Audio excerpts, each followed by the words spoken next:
Yo, what's going on? Chicago Sports Hub, UFC 291 this weekend. We got Bart in the fucking building. Man, we back. Oh, man. Man, we back in Utah. You about to be ready to see motherfuckers huffing and puffing up there. The altitude's going to be crazy for sure. Yeah, altitude always plays a role. And let's start off with the first fight of the fucking the whole UFC. Early prelims here. Let's start it off, man. Miranda Maverick, who she's going against, bro? Priscilla Cochera. Alright, so Miranda Maverick, she's 11-5, but we gotta look at the opponents. Yeah, for sure. The history of opponents. Her opponent, Priscilla Cochera, is 12-4. But Miranda Maverick's been in the UFC for a good while now. She's 3-2 her last 5 fights. She's got and her one of those losses are against Macy Barber and Erin Blanchfield. Yeah, bro. Those are great fighters. Dude. Those are the best, one of the best fighters in the division. She's just been around the UFC longer than Priscilla Cochera, and she's more skilled all around. We talked about Priscilla. She has no ground game.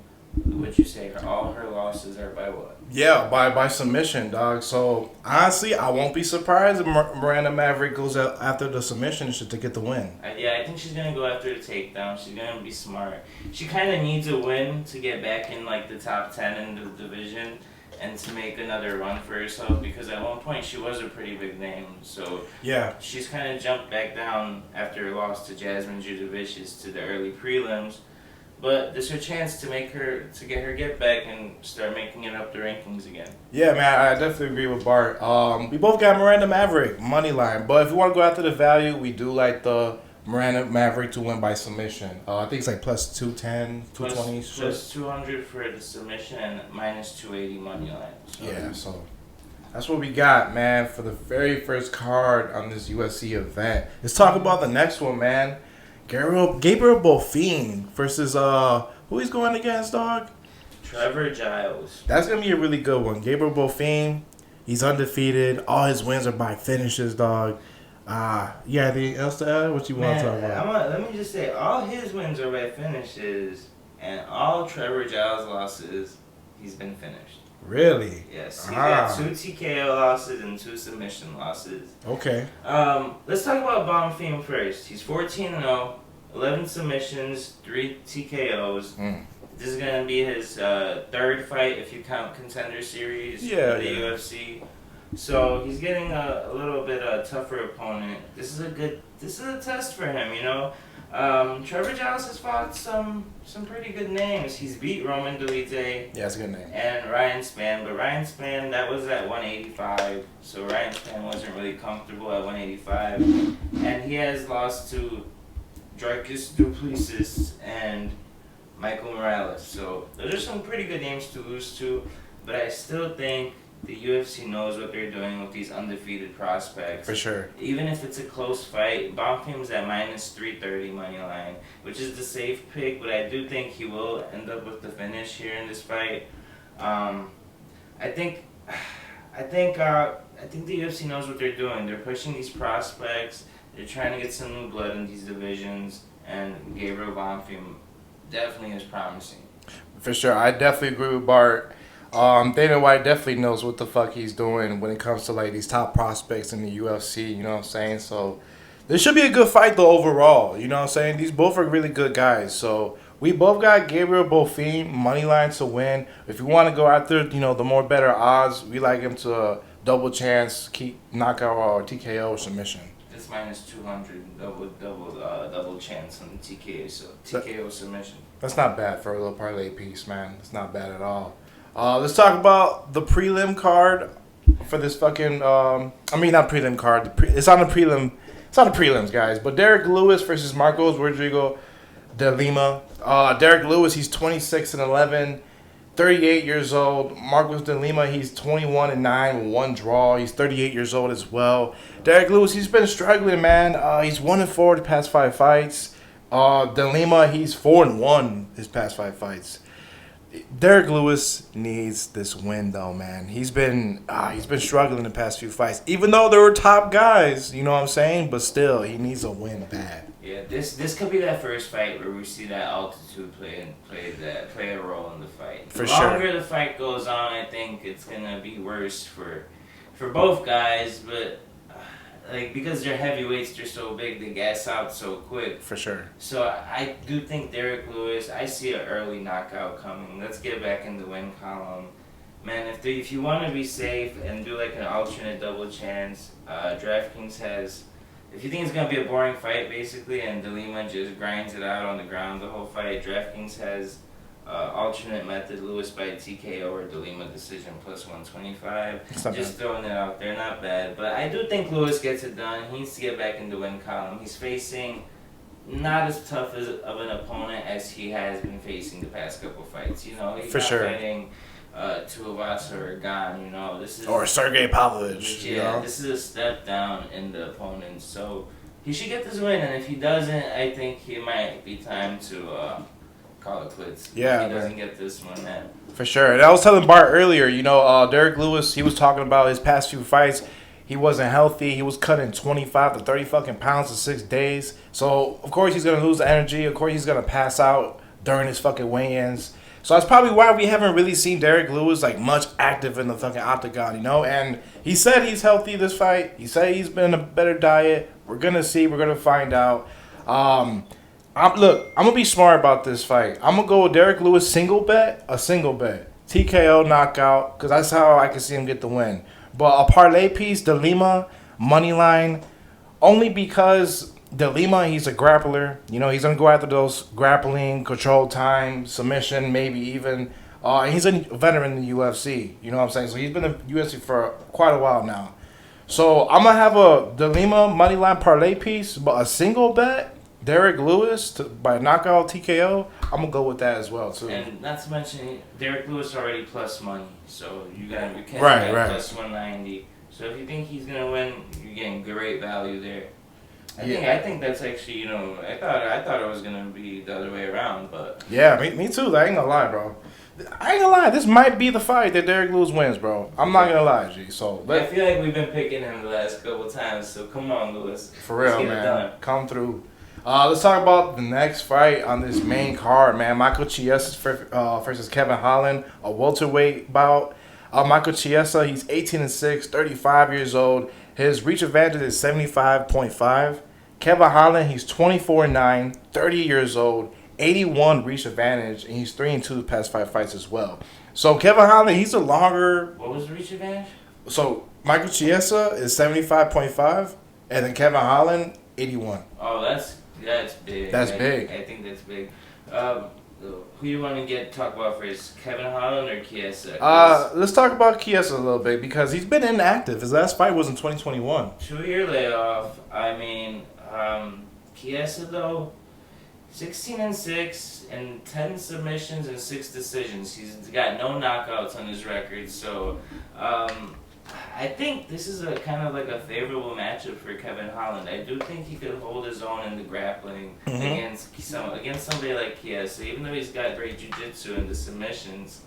I just think striking wise, Kevin Holland might do some damage to Chiesa. He's a slight favorite, minus 140. I mean, both guys. I mean, if we're talking about Chiesa first, the 2-year layoff, he's got a 2-fight losing streak after being on a 4-fight win streak. The 2 losses are to Sean Brady and Vicente Luque. Pretty good names in the welterweight division. For sure. Man, and some notable wins. This one might surprise you guys. Magny, RDA, and Beneil Dariush. I didn't know that one. Yeah. So, he's a submission specialist. I think Kevin Holland has to keep this one on the feet. I am going to go with Loudmouth here. You go with Kevin Holland? Yeah. I would say, listen, I'm a little worried about, Kevin Holland and his grappling skills. But we got to remember, though, Bart.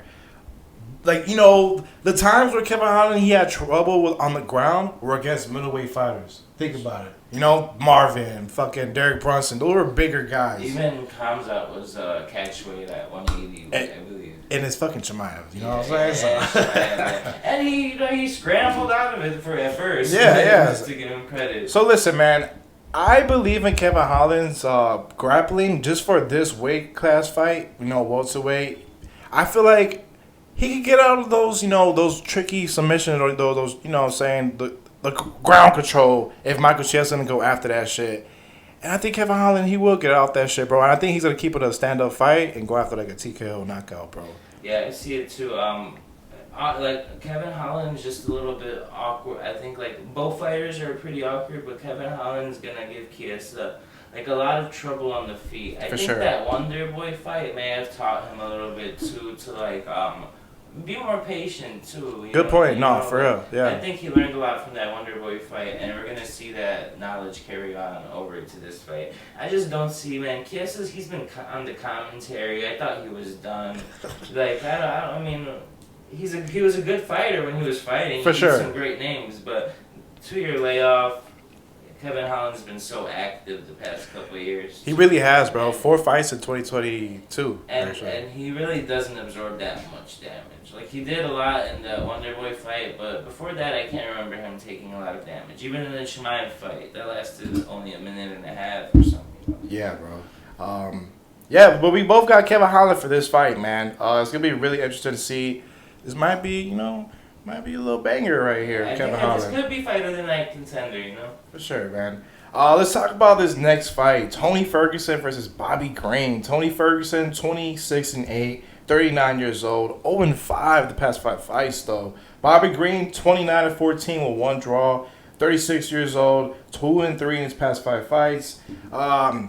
Let's talk about Tony Ferguson, man. I know he's 0-5 past 5 fights, but it's Justin Gaethje, Oliveira, Dariush, Diaz, Chandler. Those are big names, you know. Even though he's getting old, you know, he was winning the first round against Michael Chandler, right? Yeah, to be fair, yeah. But, man, even though Bobby Green, you know, he's a good fighter. He fought good competition. I still got Bobby Green winning, man. I think Tony Ferguson needs to hang it up and retire, man. And I won't be surprised if he's too stubborn to fucking, you know, retire. The UFC might cut his ass, bro. Yeah, I mean, plus 310. Plus 310 just looks good on Tony Ferguson against Bobby Green. It does, I can't lie. It looks good. My gut has been telling me, like, Tony, but then my brain's like, what the fuck are you thinking, dude? Like, the fuck? This motherfucker? Like, I don't know, bro. Tony Ferguson is just like he just doesn't. He looks like he's aging so quick. Mm-hmm. His chin has lost. I think every like piece of like he just can't take a shot no more. And I've seen an interview with Drew Dober where he said Bobby Green was the hardest hitter in the fucking lightweight division. So who said that? Drew Dober. I was watching the interview. I didn't know that. Man. I don't know. I love Bobby Green here by knockout. I believe it's plus 165. I think Bobby Green knocks him out. Man. Yeah, you think he gets the finish? I think he gets the finish here. I got Bobby Green plus 165 with the knockout TKO. With the TKO. Man. I like it as a single bet. And even if you want to do a little 2-piece with that and Lewis TKO. That'd be nice. I like that. I like that too. But I just think like you said, Tony Ferguson. It's just time to. I don't know, man. Time to hang it up. You were 25-3, and just fell to 26-8, and it's how did it happen? It happened so quick. It really did happen quick as fuck. It happened so quick, and the fight I always think about, it's not the Chandler fight, because he was doing well in that fight. It's the Nate Diaz fight. Nate Diaz wasn't fucking trying. He didn't. Yeah, low key, low G. Nate Diaz whooped his ass, and he wasn't even trying to. He was kind of trying to. He could have knocked him out at any point in that fight too. So. Yeah, man. Oh man, this was tough, Barb, because I have Bobby Green winning. I got Bobby Green winning, but I thought the fight could go over 2.5 rounds, just for the better value, because Bobby Green, his money line is minus 430, 400. There's no value in that, but the rounds over 2.5 minus 142. That's not bad, but fuck, you got me thinking though. Like, damn, you might be right because he did get finished his past 2 fights. Chandler knocked him out, and Diaz, went by submission. So, it's tough. I'm gonna still go with the rounds over 2.5. Hopefully, Bobby Green gets to fucking finish the third round. I could see it being like a fucking man, like even like a doctor stoppage, because Bobby Green whoops his ass, so he just doesn't have the speed he once had either. Like that's true. Everything's diminishing for Fergie, man. Yeah, man. We both got Bobby Green to win in this fight, beating Tony Ferguson. I like the over 2.5 rounds for this fight. Bart likes the Bobby Green to win by knockout or TKO. Yeah, plus 165 on that. Yes, sir. Let's talk about this next fight, man. Ooh! Stephen Thompson, Wonder Boy versus Michael Pereira. Wonder Boy, he's 17-6, one draw, 40 years old, 3-2 his past 5 fights. Michael Pereira, he's 28-11, 29 years old, 5-0 in the past 5 fights. Surprising, right? Yeah. 5-0. When I looked that shit up, I was like, huh? Man, what the fuck? But yeah, but I mean, when I looked up Pereira and I saw that he was 5-0, I was like shocked in his past 5. No, for sure. Wonder Boy, he fought one of the best. Luque, Jeff Neal, Gilbert Burns, Bilal Muhammad, Kevin Holland. He's more of a stand-up kickboxer fighter style. You know what I'm saying? Michael Pereira, he has a little bit of everything. He has the submission, ground game, his striking. Is pretty decent. If you guys don't know, Pereira is the guy who'll be like doing like backflips and like have like running off the cage and shit. He has that awkward fighting style. A little flashy. That flashy, and it works for him. Like he be landing punches on motherfuckers when he be doing it. Man, I just think Wonder Boy is really fucking technically skilled when it comes to the striking and just kickboxing in general. If this is gonna be one of those kickboxing fights, man, I gotta go with Wonder Boy. There's something about Pereira though. He's versatile, like you said. Yeah. 11 TKO wins, 10 decisions, 7 sub. Damn. Okay. Out of 11 losses in his career, 28-11. Only one time has he been knocked out. Wow. So he's only been knocked out once in his entire career. I feel like Wonder Boy too. He doesn't get knocked out like Wonder that. Boy doesn't get knocked out. Yeah. I mean, but just like levels of competition. This is what I'm thinking about here. Like some of the wins for Wonder Boy, Masvidal, Rory McDonald when he was decent. He had a draw against Tyron Woodley when Tyron Woodley was on top of the fucking welterweight division. Luque, Magny, Holland. He's lost to the best. Gilbert Burns, Bilal, Anthony Pettis. And then you look at Pereira and he's fought some decent competition too. He's got wins over Nico Price, Ponzinibbio, Andre Fiallo.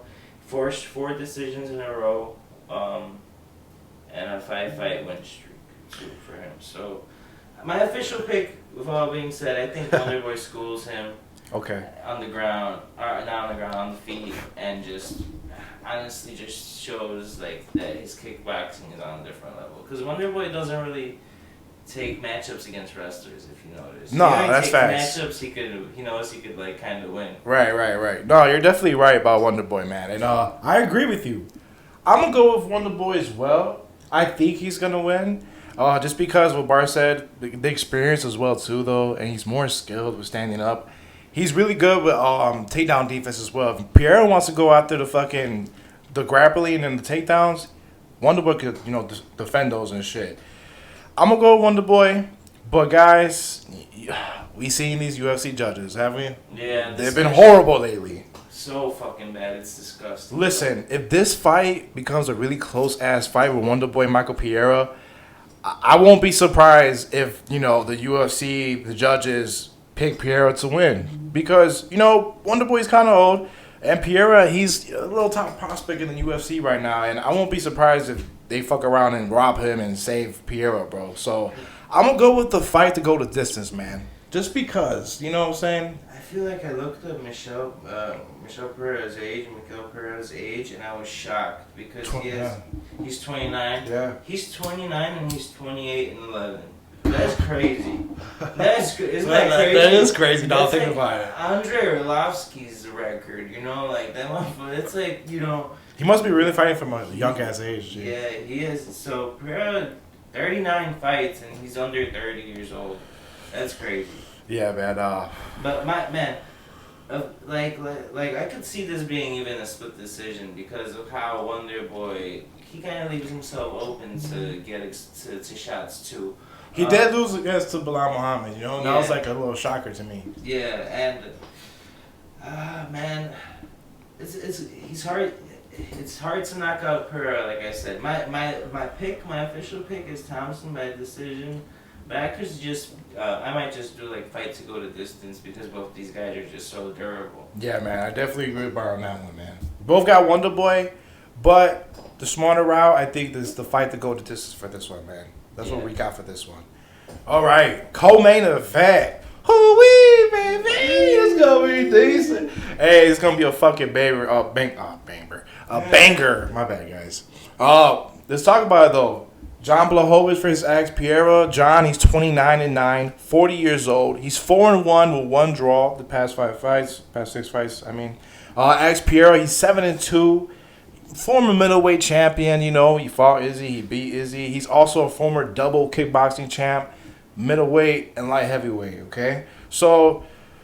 Let's talk about John, bro. I mean, his past fights, you know, he beat Rakic, he beat Izzy, he lost to Teixeira, he lost to he didn't lose to Magomed, but I think he lost to Magomed officially. For sure. Or not officially, but like officially it's a draw. But we thought we both agreed that was clearly a loss for Jan. For sure.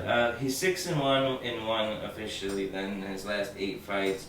Old man resurgence. That's what I'm gonna say. Once he knocked out Dominic Reyes, Luke Rockhold, Luke Rockhold was first, right? Yeah. Corey Anderson as well. Corey Anderson. He just has been on fire. Yeah. We our first episode we picked him against Izzy. Izzy was a 2-50, right? Jan was a +200, 220 underdog. Yeah. I remember to this day. Me too. This shit's coming around fucking full circle. The only man to beat fucking Izzy. The only 2 guys to beat Izzy. Our channel is like, Izzy's like somewhere in there like playing fucking chess with her pieces and shit. I don't know, it's crazy. This is like, man, it's coming full circle, and I do believe the UFC wants Alex to win this fight. For sure. His sparring videos, he looks like a fucking beast. He's so quick. He's so accurate. He's got the power. Like, man, Jan has to. My keys for winning Jan is like kind of go in there with the same game plan as you did against Izzy. Keep that distance with the leg kick. For sure. But keep a higher guard and go for more takedowns. And go for the takedown sooner. Okay. All right. I mean, yeah. Like you said, he's gonna go after those takedowns and shit and show that he has those grappling skills. But guys, we gotta remember when John fought Izzy was what? How much he weighed? 190? 194. Alex Pereira, he's putting more pounds on it, 205. He's originally a fucking light heavyweight, bro. He walks around 205. Yeah. He's saying he's feeling good. He has more energy in this fight. Shit. He's looking fast. He's looking strong in this one. Man, I won't be surprised if Alex Pereira stuffed these takedowns, though. I won't be surprised at all. I think Jan will take him down, but I'm not sure if he could hold him down. That's where I think it comes in, because I do think Alex Pereira do be off balance sometimes with the striking, and if Jan has good timing with the takedowns, I think he'll take him down with, as long as he catches him off balance, But man, I think the UFC wants Alex to win and wants this, light heavyweight championship match happen again between Izzy and Alex. I just think that's what they want to happen. He's a natural light heavyweight, Alex Pereira is. Man, I think this fight goes either 2 ways. Jan is smart, he keeps his distance, gets the takedowns, and somehow keeps that beast down. Or Pereira knocks him out, pretty quick. You know, if Jan wants to make this a kickboxing fight, he's gonna be sorry. Yeah, for sure, like bro. Strickland, I think it's gonna. Jan and Strickland kind of have a similar stance too. Like Jan Blachowicz and Strickland, and like speed wise, they're kind of the same. You know, like I think they're both not the fastest. Like for sure. Felix Pereira definitely has the advantage in speed. I think power. I think where Jan Blachowicz is gonna have an advantage is the gas tank and a little bit of the fight IQ. But man, the only loss that Jan Blachowicz had in the past 8 fights was to go over to Shera, and that's the man who's mentoring Alex Pereira. Yeah. So everything's pointing for a Pereira win. I like Jan by decision, Alex by TKO, alternate method, victory on DraftKings -150, and prop I like for this one, fight to start round 2 -250. Really, that's the odds on that shit. That's pretty good. Fight to start round 2 -250. I like that. Jan can definitely survive for at least 1 round. Mm-hmm. Might be days coming out of it if he takes some shots, but I think he can survive a round. Yeah, man. Who do I have? Man, like Bart said, we love John, bro. We love that guy, but 40 years old, I don't know, man. In his last fight, he didn't look pretty good. It was kind of disappointing, man. Like, he was up the first 2 rounds, and then he just fell. Like, I don't know what happened, where he went. Alex Pereira, he looks locked the fuck in. Go over to Shera, you know what I'm saying? He's helping him. He's been in quarters ever since, bro. And he's helping him get better as a fighter overall, dog. And like Bart said, everything's pointing towards Alex Pereira here. Yeah. So I'm going to go Alex Pereira. Money line. There's good odds on it. I think it's like plus 102, but I won't be surprised if it juices up and changes. DraftKings right now -110. Oh, wow. So it's pick 'em now. Oh, wow. So it's a pick 'em as of Thursday, 7:55. Oh, shit. But yeah, man, that's what we got for the co-main event. Let's talk about the main event, dog. Oh, man. This is going to be a fucking banger. For sure. I hate the BMF, but this is the only fight where you're like, all right, yeah. You could be like, yeah, these two are some badass motherfuckers. For sure. Let's talk about it, man. Dustin Poirier versus Justin Gaethje. Dustin Poirier, he's 29-7, 34 years old, 4-1 past 5 fights. Justin Gaethje, he's 24-4, 34 years old, 3-2 his past 5 fights. Poirier, he beat Hooker, beat McGregor, he lost to Oliveira, but he beat Chandler too. You know what I'm saying? That was a good win. Gaethje, Ferguson, he lost to Khabib, he beat Chandler, he lost to fucking Oliveira and shit, man. These guys are basically like beat the same names. Pretty much, yeah. You know, like Justin 3-1 since losing to Khabib, Dustin 4-1 since losing to Khabib. Both only lost to Charles since losing to Khabib. This is where I think elevation will play another role. Yeah, the altitude, man. Dustin Poirier, he trains in Coconut Creek, Florida. If you want to look up the elevation, you don't have to, because I'm going to tell you, it's 13 feet. It's 13 feet, and we are up 5,000 feet in the air, ladies and gentlemen. I think if Dustin didn't prepare himself, even if he came like 2 weeks before, I don't think it beats that natural, you know, like Justin has naturally lived in Denver his whole life, so he's so accustomed to it, it's basically second nature. He don't got to worry about that. He's training like regular training, while Dustin, he's preparing for something new this fight. Even though Dustin's beat him before, fight of the night, I think it's fight of the night again. Yeah, for sure. Yeah. I think Justin just gets it done this time around. So you got Justin Gaethje? Ah, man.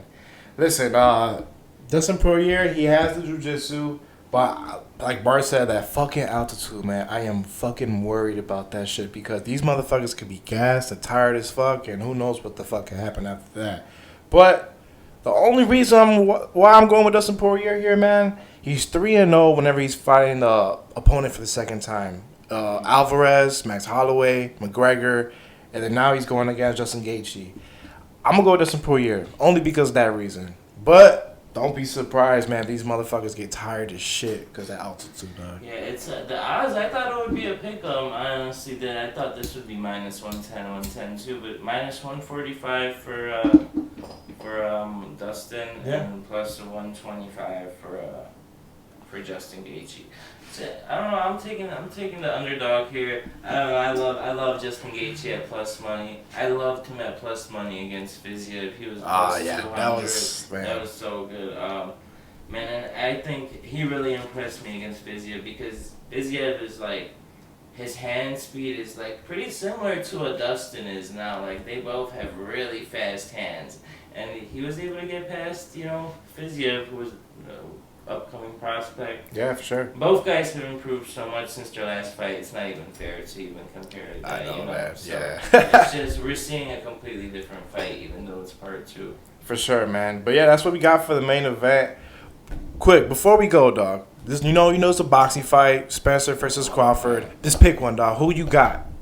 Boxing. I got Bud. You got Terrence Crawford? Ah, man. I'm going with Spence, man. Spence Jr. in this one. Earl Spence. I got Bud Crawford, man. Yeah, that's what we got for the boxing and shit. But let's run it back real quick, though. We got Derek Lewis, money line. Single bet, though. But if you want to parlay DeLima, man. DeLima money line, guys. For the next one. Oh, shit. I'm tweaking. My bad, guys. My bad. Forget everything I said. Just start all over again. This is what we got. Miranda Maverick, money line. If you want to go after the value, Miranda Maverick to win by submission. The next fight, we got Gabriel Bonfim. We got minus 370 money line. But if you want to go after the TKO submission for Gabriel Bonfim, it's minus 200. That's what we got. All right, now. We got Derek Lewis to win, by TKO, but we like the fucking money line and shit. We suggest you guys to single bet that because who knows? We know his fucking grappling's not good. Parlay fucking DeLima if you guys want. For the next fight, we got Kevin Holland beating Michael Chiesa. After that, we got Bobby Green. Bart likes Bobby Green TKO. I like the rounds over 2.5 for that one. All right, the next one. Wonder Boy versus Michael Pereira. We both like the fight to go the distance for this one, but we also like Wonder Boy as well. Yeah. But we really like the fight to go distance a lot more. That's what we got. John Bohowicz versus Alex Pereira. We both got Alex Pereira. Yeah. Well, I got Alex Pereira, but you got Jan to win by decision, right? My Polish frame of mind on DraftKings. You got we got props to fight round 2 minus 2. Oh yeah, there you go. Yeah. And Jan by decision or Alex by TKO minus 150 on DraftKings. If it sounds good to you, take it. Yeah, man, for sure. Don't forget about that. All right, then the main event for UFC: Dustin Poirier versus Justin Gaethje. Bar had Justin Gaethje. I have Dustin Poirier. How do you forgot to ask you about this? Fight to start round 3 minus 165. Love it, hate it. For what? Dustin Poirier, Justin Gaethje. I don't like it. You don't like it? You don't think they start round 3? You think it's early knockout? I don't know. That's risky as fuck, though, dude. Fuck, it's tough. I had to ask you before we...